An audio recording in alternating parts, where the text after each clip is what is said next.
नमस्कार, आदाब। आप देख रहे हैं बात मुद्दे की। मैं हूं रिजवान अहमद सिद्दीकी। सीमा पर तनाव जारी है और उसको लेकर देश भर में बहस भी जारी है।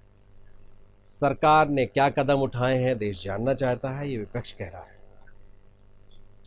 सरकार ने सर्वदलीय बैठक भी कर ली है, लेकिन ये बैठक बहुत देर बाद हुई है। इसको लेकर भी कई तरह के सवाल उठ रहे हैं। सवाल बहुत है। सीमा पर तनाव है। 20 सैनिक शहीद हो गए हैं। सैनिक बंदी भी बना लिए गए थे जिन्हें रिहा किया गया है और देश को ये नहीं मालूम है। पहले 3 सैनिकों के शहीद होने की खबर आई, उसके बाद 20 सैनिकों के शहीद होने की खबर आई। पूरे देश में इसको लेकर चर्चा है, आक्रोश भी है, चीनी सामानों का बहिष्कार का जिक्र भी है। फिर सवाल ये है कि सामान का बहिष्कार है तो सामान खरीदते क्यों हैं? ऐसे बहुत से सवाल हैं और इन सवालों के बीच सीमा पर क्या हो रहा है, ये सवाल फिर खड़ा हुआ है। और सीमा की सुरक्षा, उसको हम कैसे जवाब दें, मुंह तोड़ जवाब देना है, ऐसी बातें रोज़ हो रही हैं। और यही हमारा आज का विशेष सीमा का सवाल है। इस विषय पर हम चर्चा करें उससे पहले देखिए हमारी ये खास रिपोर्ट।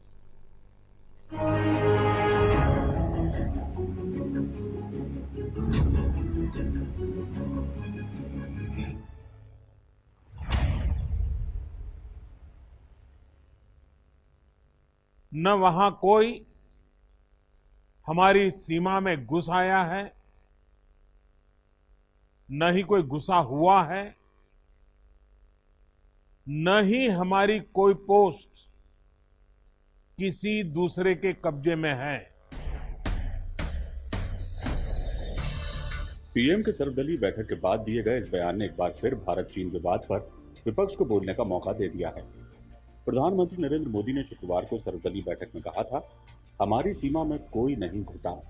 इस पर विपक्ष ने पूछा, ये बात सही है तो झड़प क्यों हुई? हमारे 20 जवान शहीद क्यों हुए?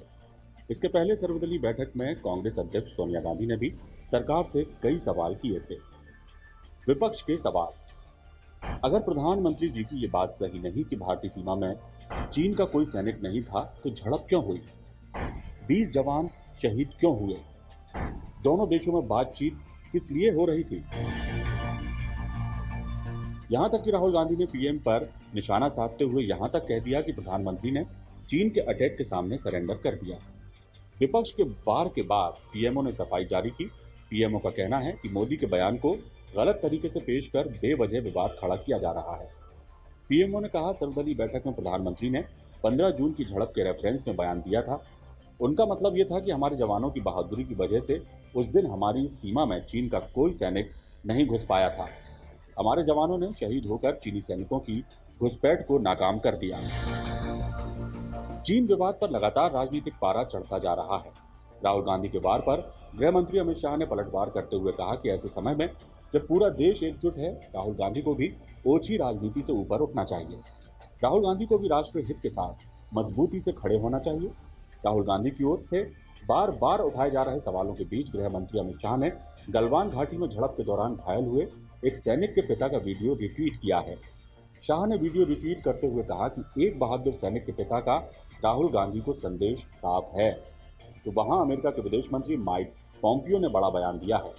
पॉम्पियो ने कहा कि चीन दुनिया को अस्थिर करने की कोशिश कर रहा है, हम भारत के साथ खड़े हैं। उन्होंने कहा कि बीजिंग का ये मानना है कि वैश्विक महामारी कोविड-19 के कारण विश्व का ध्यान भटका है और वो उसका फायदा उठा सकता है। तो वहीं रूस, चीन और भारत के बीच मंगलवार को एक वीडियो वार्ता भी होनी है, जिसमें भारत के विदेश मंत्री एस जयशंकर और चीन के विदेश मंत्री वांग यी शामिल होंगे। ताज़ा हालात में अगर बात की जाए तो पाकिस्तान, नेपाल और बांग्लादेश से सीमा को लेकर भारत के बीच तनाव लगातार बना हुआ है। अब ऐसे दौर में पूरे देश को एकजुट होना चाहिए। क्या इस समय ये राजनीति सही है? News world desk.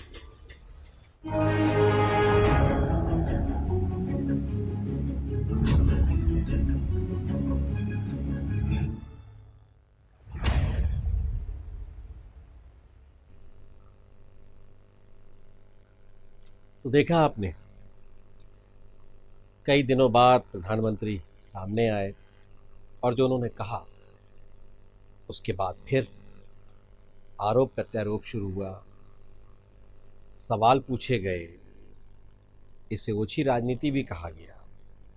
लेकिन जो कुछ भी हुआ है वो देश जानना चाहता है, ये सवाल बार बार विपक्ष कर रहा है। मीडिया की भी जिम्मेदारी है वहाँ क्या हुआ कैसे हुआ, इसलिए कि मीडिया ने ही वो खबरें दिखाई कि हमारे जो सैन्य अधिकारी और जो सैनिक वहाँ बंधक थे उन्हें छोड़ा गया है। तो चलिए इसी विषय पर हम चर्चा करते हैं।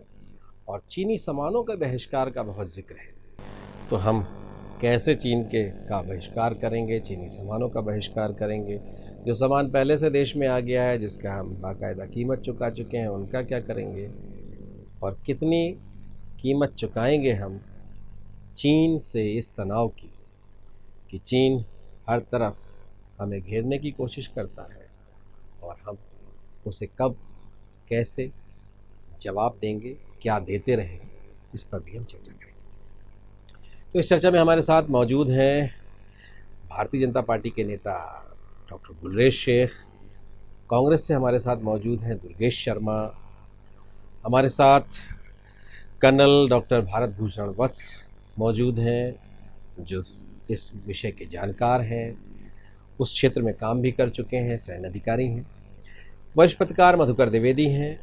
आप सभी का बहुत बहुत स्वागत है।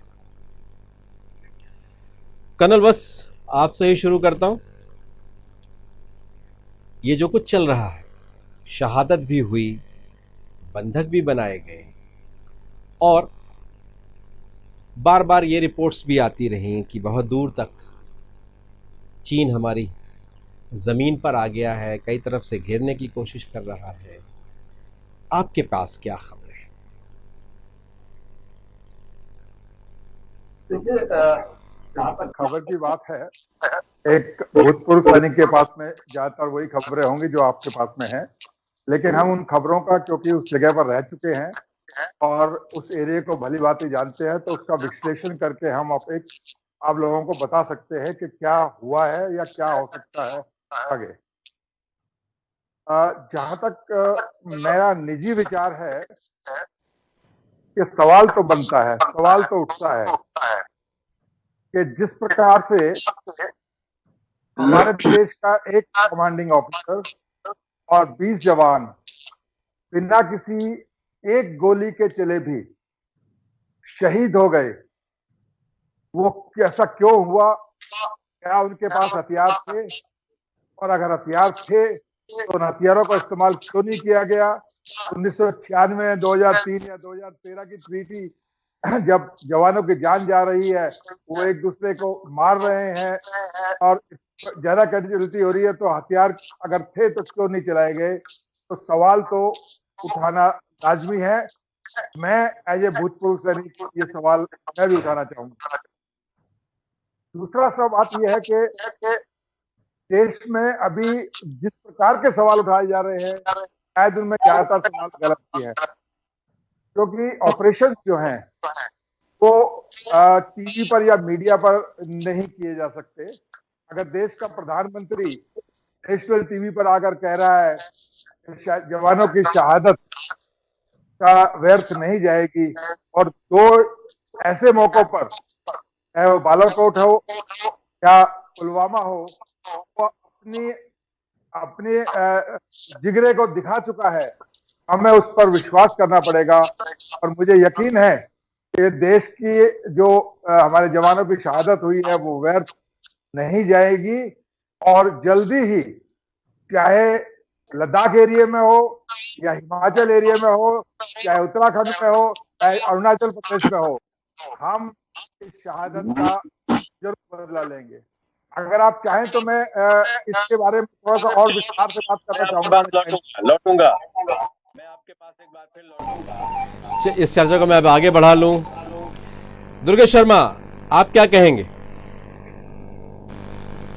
इमरान भाई, ये बात सत्य है कि सीमा पर विवाद है, और ये भी सत्य है कि आज हमारे बीच में 20 मेरे रक्षक, मेरे सैनिक, मेरी ताकत नहीं है। वो कम, हमें छोड़ के चले गए, वो हमारे लिए शहीद हो गए। दुर्भाग्यपूर्ण यह है कि बिना युद्ध के, बिना हथियार के हमारे 20 शहीद सैनिक हमारे बीच में आज नहीं है। यदि सरकार को इसमें लगता है, या मोदी जी ने जिस तरीके का स्टेटमेंट सर्वदलीय बैठक में दिया कि कोई ना घुसा ना कोई आया, तो बड़े आश्चर्य की बात है। फिर ये सब कैसे हुआ और क्यों हुआ? क्या हम लोगों ने उनकी सीमा में घुसने का प्रयास किया था? नहीं, ये सत्य है। वे हमारी सीमा में आए, ऐसा भी दिखाई दे रहा है, जो हमें न्यूज चैनलों की पूरी जानकारी मिल रही। सीमा पे तो हम गए नहीं। हमको दिख रहा है कि उन्होंने सड़कें बना ली हैं, हमें दिखाया जा रहा है चैनलों के माध्यम से उन्होंने ब्रिज बना लिए हैं नदी के ऊपर। हमें चैनलों, न्यूज चैनलों के माध्यम से ये जानकारी प्राप्त होती है कि बहुत सारे चाइना के सैनिक हिंदुस्तान की सीमा में आज से नहीं, पिछले काफी दिनों से घुसपैठ करते आ रहे हैं और घुसपैठ कर चुके हैं। 5 मई से हम इस तरह की बातें सुन रहे हैं। सरकार ने अब जाके जून अंत में सर्वदलीय बैठक में अपनी बात करी। ये भी सही है कि चर्चाएं सार्वजनिक नहीं होना चाहिए, पर मजबूरी है। एक वो भी समय था जब बांग्लादेश को आजाद कराया था, तो स्वर्गीय श्रीमती इंदिरा गांधी जी ने अटल बिहारी वाजपेयी जी को गोलवलकर जी के पास भेजा। एक गोपनीय तरह से एक सरकार का एक मिशन था कि आपको हमारा साथ देना है और आप देश में, जब हम बांग्लादेश को आजाद कराएंगे तो आप हमारे साथ खड़े दिखेंगे। शांतिपूर्वक आपस में बात हुई, फोन पे, कोई बात दिक्कत नहीं है। पक्ष विपक्ष को साथ में चलना पड़ता है, देश को सुरक्षित रखना है। पर स्थिति आज यहां है कि विपक्ष क्या है इसकी कोई आवश्यकता नहीं है। ये मान के माननीय मोदी जी चलते हैं। जब स्थितियां, परिस्थितियां बिगड़ गई, सवाल तो उठेंगे। सवाल मीडिया ने उठाए। जब मीडिया उठाएगी, सबके बीच में आएगी, तो निश्चित राजनीतिक दल भी उस पर सवाल उठाएंगे। सवाल उठे, जवाब देने के बजाय या उस पर अपने साथी विपक्ष को संतुष्ट करने के बजाय एक और विवादास्पद मुद्दा कि नहीं, कोई नहीं आया, ऐसा कुछ हुआ ही नहीं। फिर ये मेरे देश की संपत्ति, मेरे देश की ताकत, मेरे देश के सैनिक जो मेरे रक्षक है, जिनके दम पर मैं आज अपने आप को यहां सुरक्षित महसूस कर रहा हूं। कल ही मेरी धर्मपत्नी ने मुझसे पूछा, बॉर्डर पे भी ऐसा होगा तो हमारे लिए यहां क्या परेशानी है? जहां हम बैठे हैं वो देश का हृदय प्रदेश है, और हम कहीं भी हो देश में, यदि बॉर्डर पे कुछ होगा तो हम यहां पर व्यथित होंगे और हम यहां बैठ के सवाल करेंगे, और हम चाहेंगे कि देश की, हमारी जो ताकत है, देश की सरकार है, वो इन सब चीजों के लिए माकूल जवाब दे। आज कोई घुसा है, निश्चित घुसा है, तो वो कब वापस जाएगा हम पूछेंगे, क्योंकि हमको अपने आप को भी सुरक्षित रखना है और अपने देश को भी सुरक्षित रखना है। डॉक्टर गुल्ले शेख, आप क्या कहेंगे? देखिए, जहां तक प्रधानमंत्री महोदय ने जो कहा उसका एक तो तोड़ मोड़ के मतलब निकाला जा रहा है, जिसके विषय में प्रधानमंत्री कार्यालय ने स्पष्ट किया। जिस रात हमारे 20 जाबाज सैनिक वीर गति को प्राप्त हुए, उस रात को चीन के पीएलए के सैनिकों ने घुसने की कोशिश की थी, लेकिन हमारे सैनिकों ने शहादत देकर हमारी 1 इंच भूमि पर उनको कदम नहीं रखने दिया। वही बात प्रधानमंत्री ने कही थी कि हमारी भूमि पर न कोई है, न हमारी भूमि पर किसी ने हमारी सीमा के अंदर किसी चौकी पर कब्जा किया है। अब जहां तक दुर्गेश भाई कह रहे थे कि विपक्ष से बात नहीं करते, तो कल आपने देखा कि समूचे विपक्ष को बुलाकर बात की गई। अब इनके मकसद यदि ये हो कि केवल राहुल गांधी से बात की जाए तो बात अन्य है, लेकिन विपक्ष को कॉन्फिडेंस में लिया गया है और विपक्ष को कॉन्फिडेंस दिया गया है, और देश आज मोदी जी के नेतृत्व में साथ खड़ा है। देखिए, हमारे जिस प्रकार से हमारे बीच रिटायर्ड कर्नल बैठे हैं, उन्होंने भी कहा कि जब पुलवामा हुआ था तो मोदी जी के शब्द मार्क करें और याद करें कि हमारे सैनिकों का रक्त व्यर्थ नहीं जाएगा। अभी भी यही कहा है, eyeball to eyeball हमारी सेना खड़ी है, 1 इंच 1 कतरा भूमि का नहीं जाने देंगे। लेकिन एक बात है कि हमको विश्वास कम है हमारे विपक्ष पर, विशेषकर कांग्रेस पार्टी पर। और क्यों कम है उसका रीजन बताता हूं मैं आपको। जब डोकलाम की क्राइसिस हुई थी और आई बॉल खड़े थे चाइनीज और इंडियन ट्रूप्स, तब राहुल गांधी जी जो डिप्लोमेट्स थे चाइना के दिल्ली में, उनसे मिलने गए थे चाइनीज एनवॉय से, और साथ कौन गया था उनके?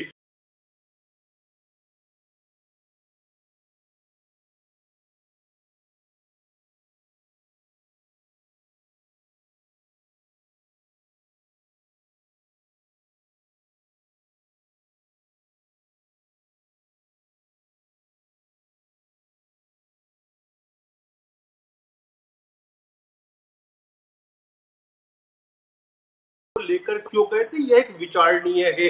फिर जब चीन में ओलंपिक्स हुए थे, तब चाइनीज कम्युनिस्ट पार्टी और इंडियन नेशनल कांग्रेस के बीच एमओयू साइन हुआ था।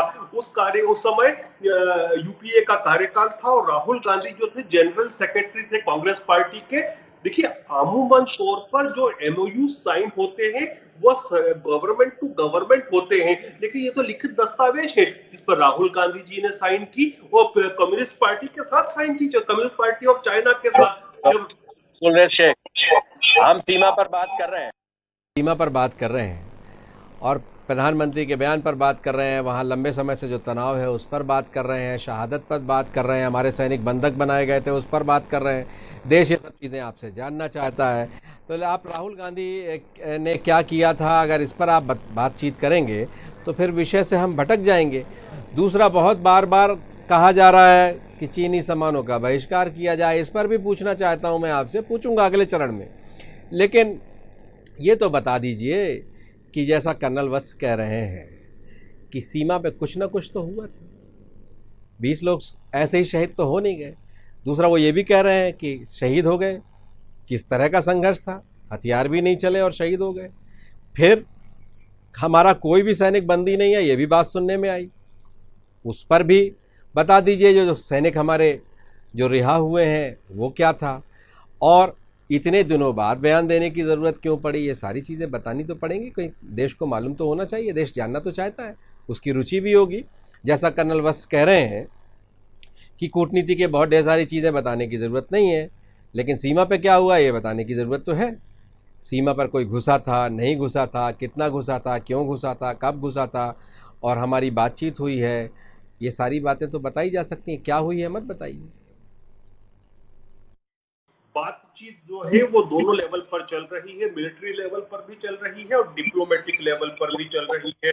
और डिप्लोमेटिक लेवल पर भी स्पष्ट कर दिया गया है कि यह भूमि हमारी है और चीन एक कतरा भी हमारी भूमि का नहीं ले सकता।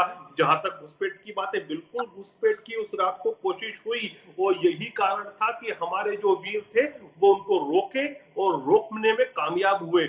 जितने हमारी शहादत हुई उससे डबल से ज्यादा को हमने हलाक किया है वहां पर चीनी सैनिकों को। और जहां तक यह बात है कि चीन क्यों इतना बौखलाया गया है, चीन इसलिए बौखला गया है क्योंकि जो उनके स्टेटमेंट्स भी देखिए, आप ट्विटर पर जाकर उनके विदेश मंत्रालय के स्टेटमेंट देखे तो बार बार एक ही चीज आ रही है कि जब से नरेंद्र मोदी प्रधानमंत्री बने हैं तब से जो इंफ्रास्ट्रक्चर और रोड्स का डेवलपमेंट सीमा पर हो रहा है, ऐसा पहले कभी नहीं हुआ और इसलिए चीन का पेट दुख रहा है। देखिए, हमने पिछले 5 साल में लगभग 3,323 किलोमीटर लंबी सड़कें बनाई है और ये सभी जगह, ये ऐसी जगहों पर बनाई है जो सामरिक दृष्टिकोण से बड़ी महत्वपूर्ण है, जो कई दिन लग जाते थे सामग्री पहुंचाने में, रसद पहुंचाने में, सैनिकों को पहुंचाने में या फिर एनफोर्समेंट पहुंचाने में, वो आज हम कुछ घंटों में कर पाते हैं। तो यही चीन को तकलीफ है, क्योंकि चीन का तो पहले यह था कि कोई रोकता टोकता नहीं था, उनके सैनिक आते थे, पिकनिक बनाते थे, चले जाते थे, फिर आ जाते थे। लेकिन अब जब हम उनको रोकते हैं, जब हमारे सैनिक रोकते हैं, उनसे पूछा जाता है कौन है, कहाँ जा रहा है। डॉक्टर गुलेश, लौटूंगा आपके पास। मधुकर द्विवेदी साहब, लंबे समय से रिपोर्टिंग हो रही है, मीडिया में आ रहा है, विपक्ष आरोप लगा रहा है, वहाँ के जानकार आरोप लगा रहे हैं, सेना के कई पूर्व वरिष्ठ अधिकारी आरोप लगा रहे हैं कि चीन बहुत लंबे हमारे क्षेत्र में घुस गया है। लंबे समय तक बार बार ये बातें की जाती रही हैं, बहुत लंबे समय से ये बात हो रही है। उसके दिनों बाद फिर हमारे सैनिक भी शहीद हो जाते हैं, फिर कहा जाता है 3 सैनिक शहीद हुए हैं, और फिर आज ये बताया जाता है कि वो तो हमारे यहाँ घुसे ही नहीं, कभी घुसे नहीं। तो ये जो चीज़ें हैं, तो क्या ये जो पूर्व सैन्य अधिकारी जो बातें कह रहे हैं वो झूठ बोल रहे थे, देश को गुमराह कर रहे थे, मीडिया में जो रिपोर्टिंग है वो झूठ थी, या अगर वो किसी भी तरह का भ्रम था तो सरकार को क्या इससे पहले आकर इस बारे में कोई बात नहीं करनी चाहिए थी? इतने दिनों बाद क्यों बात हो रही है? रक्षा मंत्री कहाँ हैं, वो क्यों नहीं कह रहे हैं बहुत ढेर सारी चीज़ें? प्रधानमंत्री को आज क्यों आकर और इतने दिनों बाद सर्वदलीय बैठक बुलाई गई? अगर बहुत गंभीर विषय था नहीं तो सर्वदलीय बैठक की भी ज़रूरत नहीं थी, या अगर गंभीर विषय है तो सर्वदलीय बैठक पहले होनी चाहिए थी। ऐसे बहुत ढेर सारी चीज़ें, ऐसे बहुत से सवाल हैं जिसके कोई उत्तर नहीं है। डॉक्टर गुलरेज को मैंने सबसे अधिक समय दिया, कोशिश भी की, लेकिन जवाब कोई आया नहीं। राहुल गांधी ने पहले क्या किया या हमने क्या सीमा में मजबूती की, चीन क्यों बौखलाया हुआ है, ऐसी सारी बातें सुनने में मिली, लेकिन हुआ क्या है ये इस पर अभी भी कोई जिक्र नहीं। देखिए रिजवान जी, प्रजातंत्र में हर व्यक्ति को अपनी बात कहने का पूरा अधिकार है, हक है, और ये उसका मौलिक हक है। लेकिन बातें किस वक्त की जाएं और वो बातें देश हित में अगर होती हैं तो उसको तवज्जो मिलती है। मैं कांग्रेस पार्टी के प्रवक्ता, भारतीय जनता पार्टी के प्रवक्ता और कर्नल साहब तीनों को बहुत ध्यान से सुन रहा था। तीनों अपने जगह सही हैं, लेकिन इस समय सबसे बड़ा देश है चाइना। हालांकि चाइना जानता है ये 1962 का भारत नहीं है, ये 2020 का भारत, बहुत बदला हुआ भारत है। लेकिन वो कमबख्त मानता कहाँ है? वो जो खुराफात कर रहा है 60वें दशक से, उसकी हरकतें, उसकी गतिविधियां कम नहीं हुई हैं। ऐसा नहीं है कि पिछली सरकारों ने कुछ नहीं किया। आप पंडित नेहरू के जमाने से अगर देखें तो ये द्वंद्व चला रहा है। पिछली सरकारों ने किया, चाहे वो कोई किसी भी सरकार रही हो। आज की जो सरकार है वो भी बहुत कुछ कर रही है इस दिशा में, लेकिन जो मुख्य मुद्दा ये है कि देश जो जानना चाहता है वो जानकारी आप क्यों नहीं दे रहे हैं? बिल्कुल वाजिब सवाल है, देश जानना चाहता है, लेकिन देश को कितना जानना है, देश को जानने का कितना हक है? क्या रक्षा मंत्रालय की फाइलों में क्या नोटिंग है, ये देश को बताया जाना उचित होगा? कैबिनेट की मीटिंग में कुछ गोपनीय बातें होती हैं, क्या देश को बताया जाना उचित होगा? दरअसल यह है कि हम ऐसे संवेदनशील मुद्दों में भी राजनीति को प्रविष्ट कर देते हैं। बिल्कुल, मैंने चर्चा की शुरुआत में भी यही कहा था कि आप कूटनीतिक रूप से उससे क्या बातचीत कर रहे हैं, आपकी अगली रणनीति क्या है, आप हमला करेंगे, 4 कदम पीछे हटेंगे, आगे बढ़ेंगे, क्या करेंगे, कैसे करेंगे, कितनी सेना डिप्लॉयड करेंगे, कौन कौन से सेना के अंगों का इस्तेमाल करेंगे, ये सारी तरह की चीज़ें आने वाले वक्त की हैं। इससे इस गोपनीयता को प्रदर्शित करने की कोई आवश्यकता नहीं है। लेकिन वो कहाँ तक आ गया है इसकी रोज़ चर्चा हो रही है, और जब हमारे शहीद हो गए सैनिक, उसके बाद भी हम आधी अधूरी बातों के साथ देश के सामने आ रहे हैं। तो ये बातें, ये जिक्र और वो ये फिक्र पूरे देश की है, इसलिए कि देश की अस्मिता का भी सवाल है। तो चीन ने दुस्साहस किया है हमारे क्षेत्र में घुसने का, कितना घुस गया, नहीं घुसा, क्या घुसा, इस पर तो कुछ ना कुछ हमें बताना पड़ेगा। बहुत देर कर दी है इस बारे में कुछ भी कहने में, ये सवाल मेरा था आपसे। लेकिन दरअसल होता है कि ऐसे संवेदनशील मुद्दों में जल्दबाजी भी ठीक नहीं होती है। ऐसा नहीं है कि हमारे प्रधानमंत्री ने कुछ एकदम ऐसे कदम नहीं उठाए जो तत्काल कदम उठाए जाने चाहिए, तो उठाया उन्होंने। हाँ, ये जरूर हुआ कि सर्वदलीय बैठक थोड़ी सी देर हुई, ज्यादा नहीं हुई, लेकिन सर्वदलीय बैठक में भी बातें आई, देश की एकजुटता का एक प्रदर्शन हुआ। सभी राजनीतिक दलों ने ये कहा कि हम आपके साथ हैं। ये भी बहुत बड़ी बात है कि राजनीतिक दलों ने प्रधानमंत्री के साथ देने का वायदा किया। 1-2 राजनीतिक दल थोड़े से विचक जैसे रहे हैं, उनको शायद कुछ शक है या वो प्रधानमंत्री से बिल्कुल स्पष्टता कोई वायदा चाहते हैं। लेकिन मैं आपको बताऊं, ये जो स्थिति है ये चंद दिनों में ठीक हो जाएगी। ये अगर आप सामरिक संदर्भ में देखें तो चाइना, जैसा मैंने पहले भी कहा कि उसको भारत की शक्ति का एहसास है। आज जिस तरह से उसने पूरे दुनिया में लगभग 60 देशों को दुश्मन बना रखा है, ने कई बार मुंहतोड़ जवाब दिया है, उसे जवाब दिया है और आगे भी देंगे, ये इस देश का विश्वास है। और ये हमारी शक्ति है, हमारा सामर्थ्य है। चलिए, कुछ कहना चाहते हैं कर्नल वत्स साहब?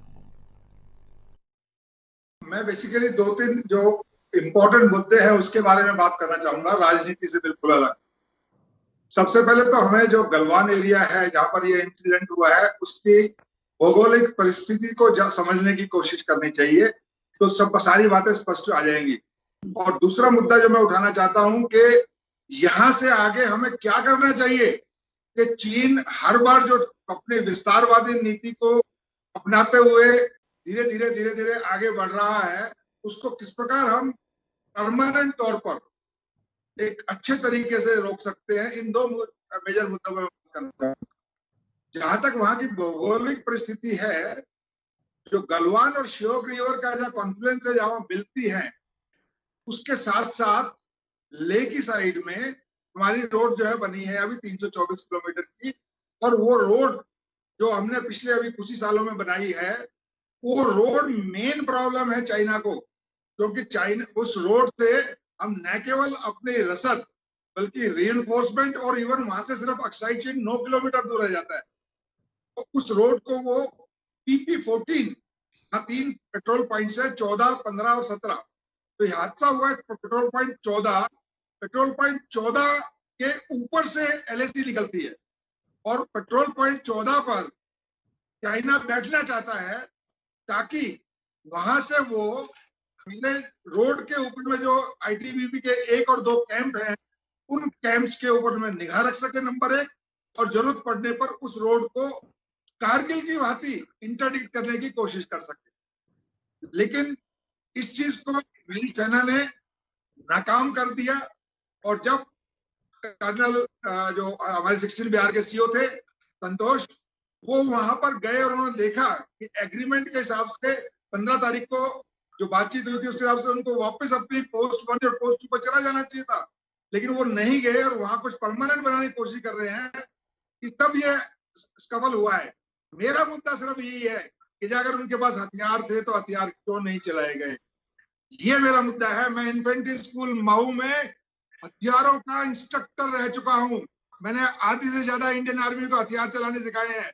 मैं उन अपने सैनिकों को क्या बताऊं, क्या सिखाऊं कि तुम पत्थर से लड़ोगे, तुम डंडों से लड़ोगे, तुम बैटन से लड़ोगे, और तुम्हारे पास हथियार है, तुम हथियार का इस्तेमाल नहीं कर पाओगे। बताओ मैं क्या बताऊं, मैं उनको क्या पढ़ाऊंगा? मेरे को उनकी जवानों की सोच बदली करनी पड़ेगी क्या? मुझे अपने मैनुअल बदली करनी क्या? ये सवाल है। चीजें जिम्मेदार है कर्नल वत्स, इसके लिए क्या चीजें जिम्मेदार है? हथियार क्यों नहीं चले? देखिए, अब हथियार क्यों नहीं चले, मैं इसका आपको सटीक आंसर नहीं दे सकता, लेकिन हो सकता है 1996 का जो एग्रीमेंट है उसके कारण बाइंडिंग हो गई हो, या 2006 में जो एग्रीमेंट हुआ, या 2013 में हुआ, या अभी हमारे एक जो साथी बोल रहे थे कि 2008 में जो है पार्टी टू पार्टी एक MOU हुआ है बीजिंग में ओलंपिक्स के दौरान में। अब ये बताइए कि देश के प्रधानमंत्री को तो इनवाइट किया, लेकिन पार्टी के नेता को बुलाकर उन पर MOU किया जा रहा है कि नेहरू गांधी फैमिली से हमारे विशेष संबंध है। खैर, मैं राजनीति में नहीं जाऊंगा क्योंकि मैं राजनीति का नहीं। अब मेरा दूसरा पॉइंट है, मेरा दूसरा मुद्दा है कि हम क्या कर सकते हैं। मेरे पास इतना समय नहीं है, अगर आप जल्दी बता सके। जल्दी बताऊंगा। एक हम आर्मी में एक माउंटेन कोर बनाई जा रही थी। माउंटेन कोर में तकरीबन 1 लाख स्पेशलाइज्ड जवान होने थे, लेकिन उस माउंटेन कोर को रेज करने का मुद्दा बीच पार्लियामेंट्री कमेटी थी, उसने भी ये बताया ये बहुत जरूरी है, बहुत आवश्यक है। तो वो माउंटेन कोर बनाना हमारे लिए बहुत आवश्यक है, ताकि हम एक स्पेशलाइज्ड ग्रुप चाइना के अगेंस्ट या और दूसरे हमारे एडवर्सरी के अगेंस्ट कम समय में वहां पर तैनात कर सके और ईट का जवाब दे सके। बिल्कुल। दुर्गेश शर्मा, चाइनीज सामान का बहिष्कार का बड़ा अभी इस समय बड़ा सोशल मीडिया से लेके सब जगह बड़ा एक बार नए सिरे से चर्चा है। ये कैसे होनी चाहिए, क्या होनी चाहिए, और ये क्यों नहीं रुक पाता चाइना से सामान मंगाना, उस पर क्या कहेंगे आप? और चाइना से आने वाले आज की डेट में जो एप्स हैं, इनके ऊपर बड़ी विरोधाभासी स्थिति पे सवाल और जवाब आ रहे हैं। चाइना से सामान कोई मैं और आप जाके तो ले नहीं आ सकते। चाइना से यदि कोई सामान हिंदुस्तान में आ रहा है तो निश्चित सरकार की अनुमति से आता है। आप चैनलों पे आज ये बोल के कि आप चाइना का सामान मत खरीदो, ये ना करें। आप चाइना का सामान बाजार में ना आए, इसका आदेश पारित करें। चाइना से कोई सामान हिंदुस्तान की सीमा के अंदर नहीं आए, यदि तस्करी से आ रहा है और वो ब्लैक मार्केट में बिक रहा है, उसके लिए जनता भी जागरूकता के साथ में उसका विरोध करे, बहुत अच्छी बात है। पर यदि सरकार बाजार में सामान बिकवा रही है और फिर मुझसे कहती है कि नहीं आप मत खरीदिए, ये दोहरा व्यवहार उचित नहीं है। टिकटॉक या दूसरे ऐप्स आप आज जारी कर रहे हैं कि आप इन ऐप्स का उपयोग नहीं करें, बिल्कुल अच्छी बात है, ना कर रहे हैं। आप सुरक्षित नहीं है, ना करें, जनता को जागरूक करें, आप उनके ऐप से बाहर आ जाएं। पर सरकार भी बहुत सारे ऐसे ऐप हैं जो चाइना के माध्यम से चल रहे हैं और उसमें कहीं ना कहीं सरकार अपनी लिप्तता बनाए रखी है, उस पर भी रोक लगाए। ये सरकारी कदम होना चाहिए, सरकार को करना है, ये मेरे और आपके करने से कुछ नहीं है। ये सोशल मीडिया पे बोलने से या मीडिया के ऊपर इस तरह का प्रोपेगेंडा बनाने से चाइना को हम रोक नहीं पाएंगे, चाइना को सरकार रोकेगी, सरकार का दायित्व है। आज बॉर्डर पे यदि सैनिक मर रहे हैं, सैनिकों को शहीद किया है, सैनिक हमारे बीच में नहीं रहे हैं, तो उसके लिए भी सरकार कुछ कर सकती है, हम नहीं कर सकते। हम सिर्फ सरकार के सामने एक अनुनय विनय कर सकते हैं कि सर हुजूर सेवक हैं आप मालिक हैं, आपने सब बातें बोल रखी हैं, तो आप कुछ करें। और यदि कुछ करते हैं और कुछ होता है तो यदि उचित लगे, जहां तक उचित लगे, उतना देश को विश्वास में लें। विश्वास में आना देश का जरूरी है।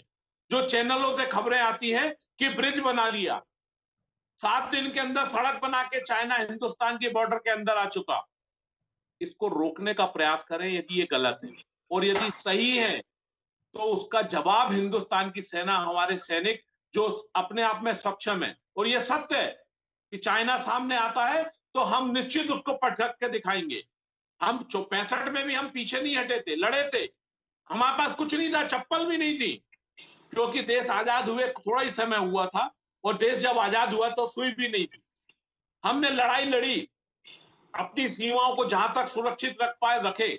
आज हमारे पास में सब कुछ है, हम उस ताकत के संग लड़ सकते हैं जिसकी चाइना सोच भी नहीं सकता, और हमारी सेना में उतनी ताकत है। डॉक्टर गुलेर शेख, मेरा सवाल ये है कि सामान का बहिष्कार करना चाहते हैं, आपका जो मातृ संगठन है उसका एक संगठन तो लगातार स्वदेशी का जिक्र भी करता है। कुछ संधियां भी ऐसी हुई हैं जिन संधियों के कारण कई तरह से इन चीज़ों पर रोक लगती है, समय समय पर रोक लगती भी रही है, लेकिन बाज़ार तो अब पूरी दुनिया के लिए खुला हुआ है, उस पर बहुत रोक नहीं लगाई जा सकती। कुछ टैक्स बढ़ाए जा सकते हैं, इस तरह की चीज़ें की जा सकती हैं, लेकिन सरकारों की तरफ से इस तरह की पहल के बजाय केवल आह्वान, और बहुत बड़े पैमाने पर लोगों ने सामान खरीदे भी होंगे, अगर वो देश का ही पैसा लगा है उन सामानों को ख़रीदने में, और अगर इसकी ख़रीद फरोख्त बंद हो जाती है या ये सुविधानुसार ख़रीदा और बेचा जा सकता है, ऐप्स का यूज़ करेंगे, बाकी तरह की चीज़ों का यूज़ करेंगे, इसका उपयोग करेंगे, उसका उपयोग करेंगे, दिए भी वही लेंगे, रंग भी वहाँ से ले लेंगे, लेकिन समय समय पर हम उनकी कंपनियों को बड़े बड़े काम दे देंगे, बड़े बड़े ठेके दे देंगे। तो ये कैसे, ये बहिष्कार का कौन सा तरीका है जो देश के कई बार समझ में नहीं आता? डॉक्टर बोल रहे जी। देखिए, जहां तक भारत सरकार का विषय है, भारत सरकार ने ये सब इंसिडेंट्स होने के पहले ही, जैसे ही हमको लगा कि चीन यहाँ पर व्यापक विस्तार करके अपना आर्थिक विस्तार करने का सोच रहा है और HDFC बैंक का 1% उसने शेयर खरीदा, हमने ये कानून बनाया कि बिना गवर्नमेंट के पास किए कोई भी नेबरिंग कंट्री भारत के अंदर निवेश नहीं कर सकती। तो हमने चीन का FDI सबसे पहले रोका। फिर आप देखिए क्रमबद्ध रूप से कि चाहे BSNL को दूरसंचार मंत्रालय ने कहा हो कि आप हुआवे को कॉन्ट्रैक्ट नहीं देंगे, चाहे फिर रेलवे ने चाइनीज कंपनी को ऑर्डर उसका कैंसिल किया हो, और हालांकि उसके विरोध में ग्लोबल टाइम्स ने धमकी भी दी है कि इसके परिणाम भुगतने पड़ेंगे चाइनीज कंपनी का जो आपने कॉन्ट्रैक्ट कैंसिल किया उसका। लेकिन हम नहीं डरते हैं, क्यों डरेंगे? हमारा देश है, हम निर्णय लेंगे जो हमको लेना है।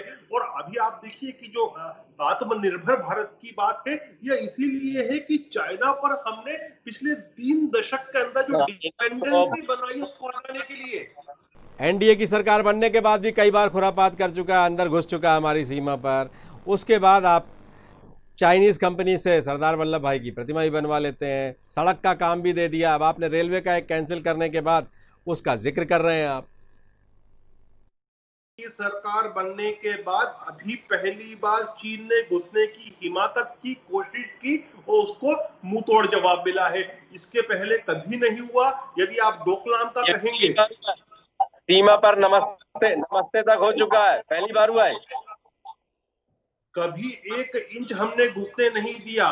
डोकलाम में जो क्राइसिस हुई थी, वह जो एरिया था वो हमारा नहीं था, वो भूटान का एरिया था। लेकिन भूटान से हमारी ट्रीटी है कि हम भूटान की रक्षा करेंगे सैन्य स्तर पर, इसलिए हम वहां पर जाकर उनका काम रोका था, कंस्ट्रक्शन ऑफ रोड का।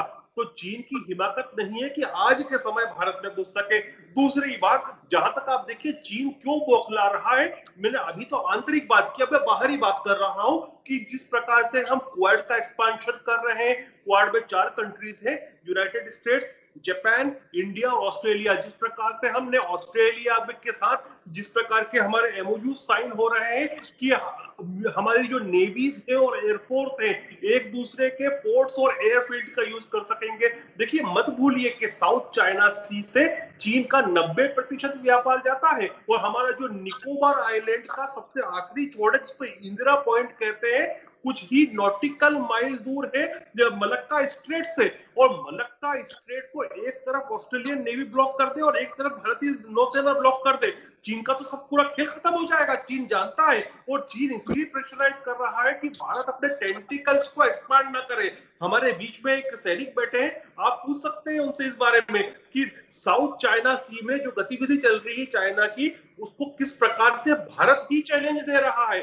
और इंडो पैसिफिक का जो कॉन्सेप्ट है वो इसी के मद्देनजर है।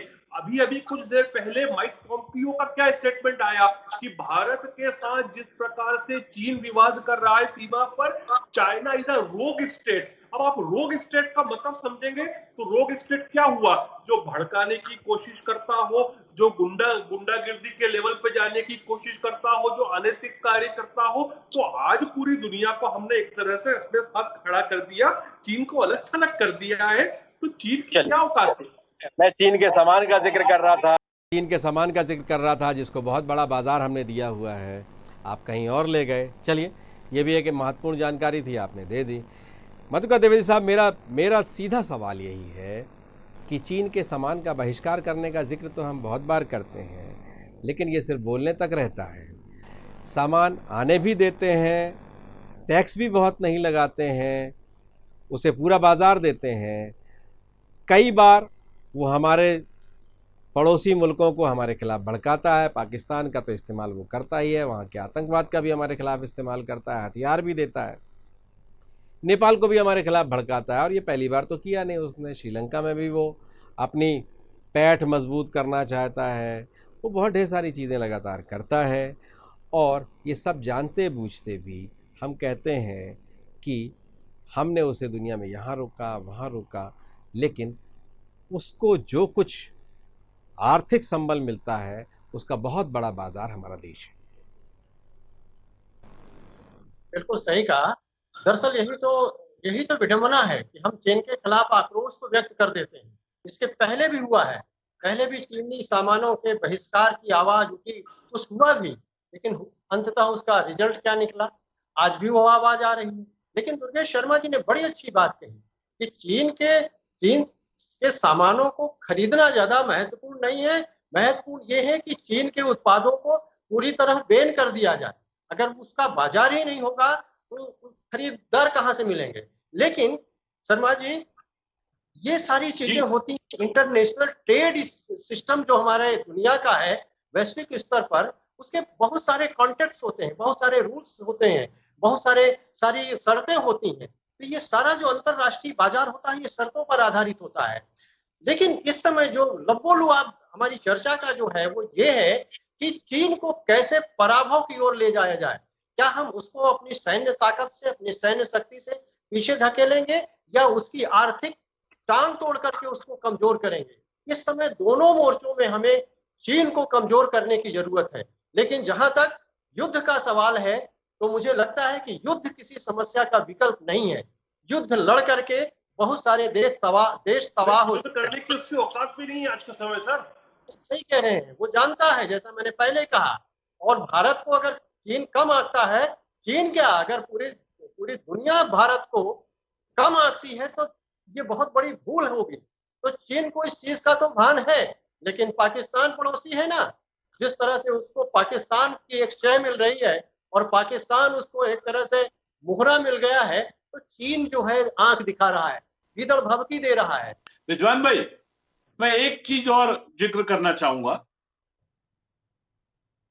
ये बोल सकता हूं? जी द्विवेदी जी, ये बात सही है कि हम बहुत सारी परिस्थितियों के कारण देश के अंदर सामान बिकता है और कई विश्व स्तर पे हमारे कोई करार होते हैं, फिर हम सिर्फ देश की जनता को बताने के लिए कि हमको ये सामान नहीं खरीदना है, ये सामान नहीं बिकेगा। आज तो यहां तक आया कि भैया वो चाइनीज फूड जो बाजार में बिक रहा है, कि मंचूरियन बिक रहा है या चाइनीज जो रेस्टोरेंट्स हैं उन पर भी रोक लगना चाहिए। बहुत दुर्भाग्यपूर्ण है। मेरा ऐसा मानना है कि ये तो आप एक तरफ कर रहे हैं, दूसरी तरफ अभी मैंने एक मीडिया पर, सोशल मीडिया पर या न्यूज पे देखा, एक बड़े समाचार पत्र के माध्यम से जानकर, शंघाई टनल इंजीनियरिंग एक एजेंसी है चाइना की, जिसको सरकार ने 1126 करोड़ का टेंडर कुछ ही दिन पहले दिया। हो सकता है कि आज उसको कैंसिल कर दिया हो, कोई बड़ी बात नहीं है, पर क्या कुछ दिन पहले, ये 16 जून की न्यूज है, तो मेरा ये कहना है कि कुछ दिन पहले और इस तरह के टेंडर देना, हमने तो हमारे देश के लौह पुरुष की मूर्ति भी उन्हीं के माध्यम से बनवा ली, जबकि देश जानता है कि ये हमारे देश के लिए नासूर है, हमारे लिए परेशानी को मैं रोकूंगा, वक्त बहुत कम है। डॉक्टर गुलेज आप कुछ कहना चाहते हैं? डॉक्टर गुलेज करना चाहूंगा। देखिए, जहां तक चाइना का विषय है, चाइना को जो मार पड़ रही है वो भारत के एक्सपांशन है जो पावर का, उसी से पड़ रही है और उसी से पड़ेगी। जिस प्रकार से चाहे क्वाड्रिलेटरल का हम एक्सपांशन कर रहे हो या यूएस और इजराइल के साथ, जो दुर्गेश शर्मा ने कहा है, जो दुर्गेश शर्मा ने कहा उसी पर जवाब दे दीजिए, अब वक्त इतना नहीं है। उन्होंने कहा कि उन्होंने टनल बनाने का काम दे दिया है, बड़ा काम दिया चाइनीज़ कंपनी को। उन्होंने ये भी कहा कि सरदार पटेल की प्रतिमा भी चाइना को बहुत सा काम दिया है। उस पर आप कुछ कहना चाहें तो कह दीजिए।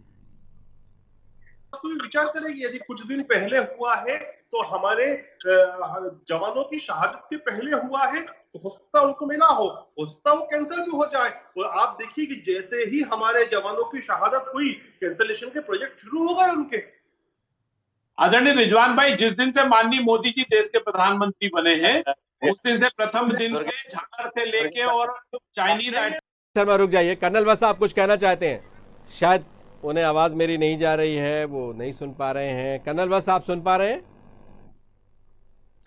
तो चलिए, आप चारों मेहमान मेरे साथ जुड़े, आपका बहुत बहुत धन्यवाद। तो बस सवाल यही है कि देश क्या जानना चाहता है और देश को क्या जानना चाहिए। इसकी भी एक महीन और बारीक लकीर है। जो हमारे सामरिक महत्व की चीज़ें हैं, वो देश को किन चीज़ों को मालूम होना चाहिए और नहीं मालूम होना चाहिए। लेकिन क्या चीन ने हमारी सीमा पर पहले कभी घुसपैठ की थी? चर्चा से क्या हमने उसे पीछे कर दिया या हमने उसे खदेड़ दिया? हमारे जवान क्यों शहीद हुए? हमने वहाँ हथियार क्यों नहीं चलाया? ये सारी चीज़ें देश जानना चाहेगा। और चीन को बहिष्कार करने के लिए हमारी क्या रणनीति है, क्या योजना है। और जाहिर है कि हमारे पास एक ऐसा लीडर है जो आह्वान करता है देश से, तो लोग नोटबंदी स्वीकार कर लेते हैं, लोग लॉकडाउन स्वीकार कर लेते हैं, लोग जीएसटी स्वीकार कर लेते हैं। तो चीन का बहिष्कार भी स्वीकार किया जा सकता है और ये बहुत ज़रूरी है। चीन जिस तरह से लगातार हमें घेरता है, जिस तरह से लगातार हमारे दुश्मनों को हवा देता है, जिस तरह से हमारे पड़ोसियों को हमारे खिलाफ भड़काता है, संरक्षण देता है, जाहिर है चीन को उसके मुहाने पर ही रोकना पड़ेगा, और कम से कम आर्थिक रूप से यदि हम उसे कमज़ोर करेंगे तो फिर वो इस तरह की जुर्रत नहीं करेगा। हमारे इस कार्यक्रम में बस इतना ही। खबरों का सिलसिला जारी रहेगा। हम कल फिर मिलेंगे एक नए मुद्दे के साथ। तब तक मुझे दीजिए।